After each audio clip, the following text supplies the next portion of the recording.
There has been a steady deterioration of the standard practices and pronouncement of the political class which fights the election. Money power, muscle power, corrupt practice, and unfair means are being freely employed to win the elections.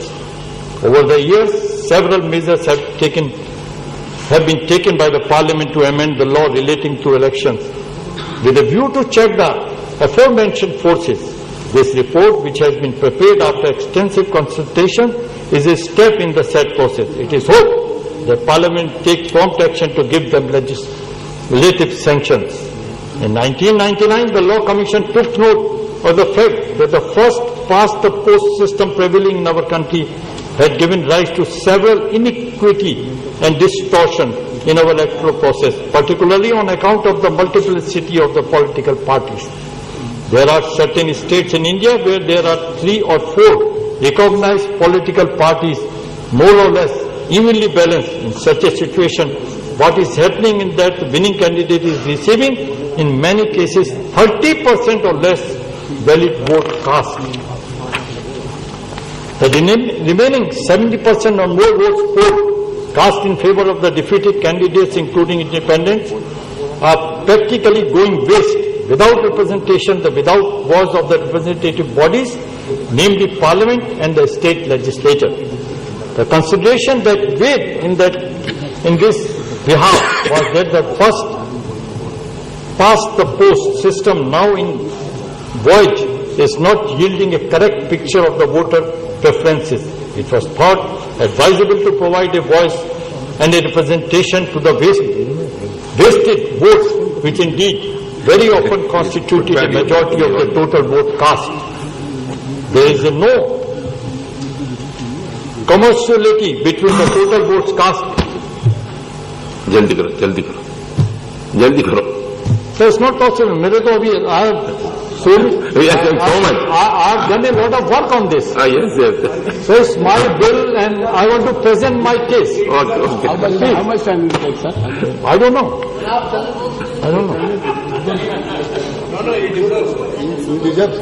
Go ahead, sir. Thank you. Law Minister is allowing it.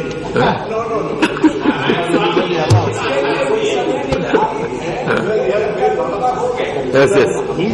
He's encouraging the already. He is already giving lot of information to the Law Minister to consider all these things. Yes. Proceed. He is trying to convince the Honorable Minister to accept his bill. Yes. Sir मैंने बहुत मेहनत की है इस पे मैंने मेरे को जो समय and it is quite tempting. And I don't know, ultimately he may result in convincing me also. To be more precise, what is happening is that a political party which has received, say, 32% of total votes in the country is obtaining 70% of the seat in Parliament, whereas another political party which has polled, say, 29% of votes, hardly 3% difference, is getting 25% of seat in Parliament. A swing of 2 or 3% vote is resulting in a huge difference in the number of seats won. There was yet another situation where a political party is polling a substantial chunk of votes cast in a given state in parliamentary elections, but is not able to get a single seat in the parliament from the state. The remedy, this is Commission recommended the alternative method of election.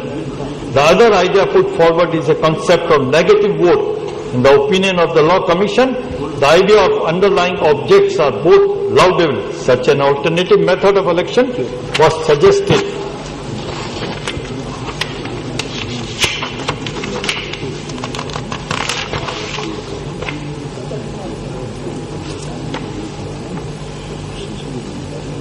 So now, I would like to press my point as why a case for compulsory voting.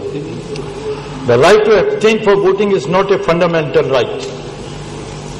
In a democratic form of government such as ours, it's a duty of every citizen to vote. Voting is not only our right, in fact, it is our responsibility as a citizen